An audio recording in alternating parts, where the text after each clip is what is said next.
Well, we're in part 4 of guardrails, and even though we know how that works with vehicles, the truth is, in many areas of our lives, our finances, our relationships, our morality, in different areas, we need guardrails. So we've asked the question, what would it look like to establish guardrails in lots of different areas of our lives? In other words, what would it look like to develop systems that keep us from straying into dangerous areas, financially, morally, relationally, professionally, academically, whatever it might be? So we came up with our own definition of a guardrail. So here's our definition.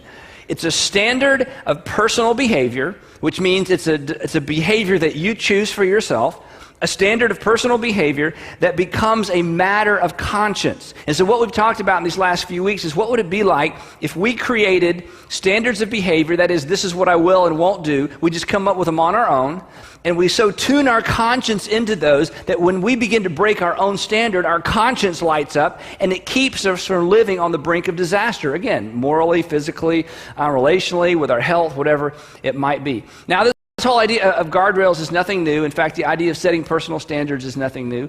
And as Sandra and I talked about this series, it dawned on us that this has really been a part of our lives since even before we met. And that in some ways, we may have never met had we not had guardrails in our lives, even in college and after that, or standards that we had set. So I thought it would be fun, especially because today is the day it is, to invite her out to talk about how this principle has interacted with our lives. So would you please welcome my wife, Sandra Stanley.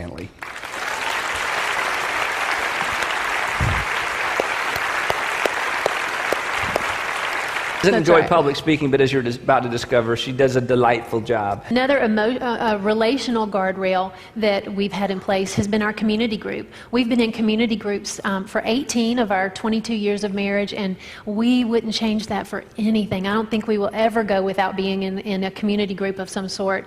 The relationships that you build when you're sitting in a circle and sharing life together and sharing stories and sharing prayer requests and all of those things and opening God's Word together, those relationships go very, very deep, very fast. So when you do that for a year or a year and a half with a group of people, those are just some, solid relationships. And so we see ourselves as a result of that, of having, layers and layers of accountability and friends that we can call on to help us. That's a huge guardrail, I think, in our relationship, in our marriage, and in our family with kids too. Yep.